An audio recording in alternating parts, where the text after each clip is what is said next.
Hello everyone. आप सभी का एक बार फिर से मेरे YouTube channel Arya education and motivation पर स्वागत है।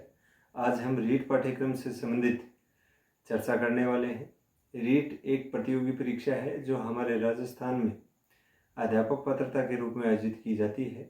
इसमें आपसे चाइल्ड डेवलपमेंट एंड पेडागोजी से रिलेटेड 30 क्वेश्चन पूछे जाते हैं।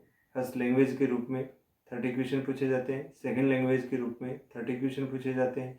इसके अलावा एक स्पेशलाइजेशन सब्जेक्ट जो आपका होता है उससे रिलेटेड आपसे 60 क्वेश्चन पूछे जाते हैं।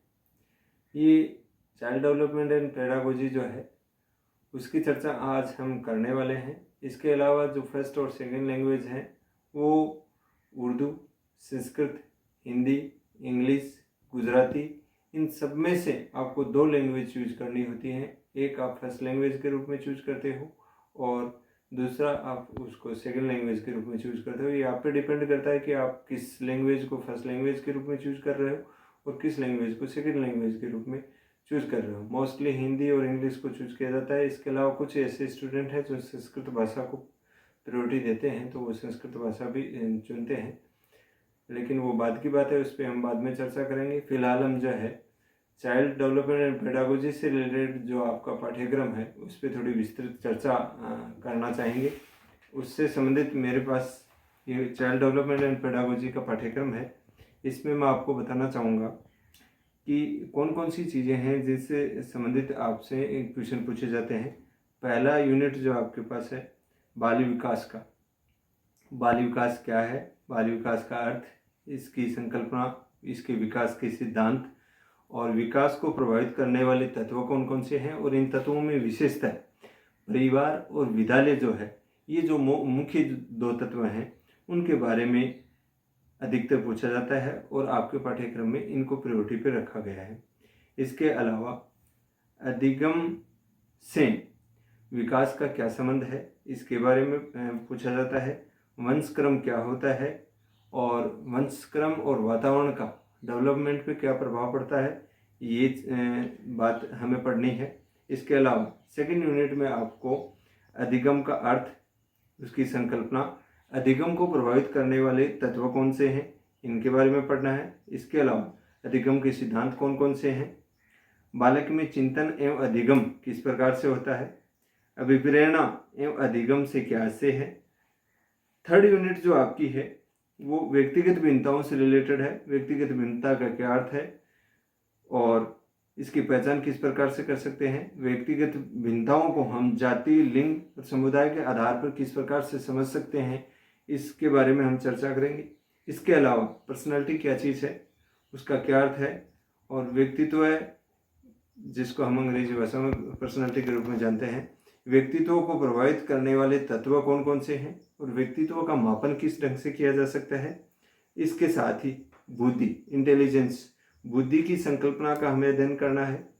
सिद्धांत बुद्धि के कौन कौन से हैं, उनका मापन बुद्धि का किस प्रकार से किया जाता है।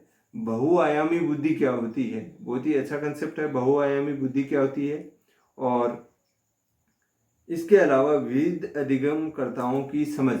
विविध अधिगमकर्ता मतलब अलग अलग प्रकार के जो अधिगमकर्ता हैं या स्टूडेंट्स जो हैं उनकी अलग अलग कैटेगरी होती है। कुछ स्पेशल स्टूडेंट होते हैं।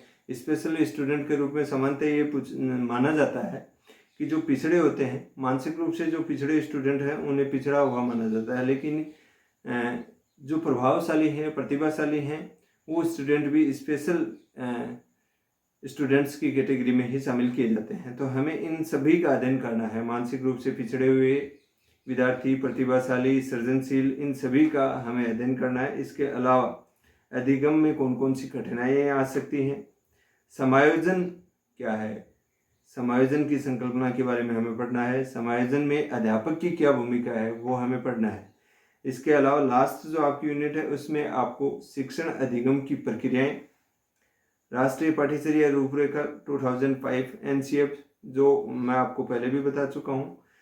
इसके अलावा शिक्षण अधिगम की व्यूह रचनाएं एवं विधियों का हमें अध्ययन करना है। आकलन, मापन, मूल्यांकन का हमें अर्थ और उसके उद्देश्य इनके बारे में अध्ययन करना है। समग्र एवं सतत मूल्यांकन क्या है उसका हमें अध्ययन करना है। उपलब्धि परीक्षण का निर्माण किस प्रकार से किया जाता है।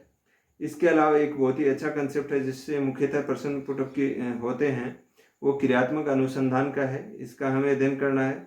लास्ट, शिक्षा का अधिकार अधिनियम 2009 और अध्यापकों की इसमें क्या भूमिका है, अध्यापकों का क्या दायित्व है, इन सब का हमें एजुकेशनल डेवलपमेंट, चाइल्ड डेवलपमेंट और पेडागोजी में हमें इनका अध्ययन करना है। इसके अलावा फर्स्ट लैंग्वेज और सेकंड लैंग्वेज में कौन कौन सी चीज़ें शामिल की गई हैं, कौन सी लैंग्वेज जो है आपको फर्स्ट लैंग्वेज के रूप में चूज करनी चाहिए, कौन सी सेकंड लैंग्वेज के रूप में चूज करनी चाहिए, और आपका जो स्पेशल सब्जेक्ट है उसमें कौन कौन सी चीज़ें शामिल होती हैं। साइंस वालों से कौन से सवाल किस प्रकार के पूछे जाते हैं, एसएसटी वालों से किस प्रकार के सवाल पूछे जाते हैं, इन सब के बारे में चर्चा हम अगले अपने आने वाले वीडियो में करेंगे।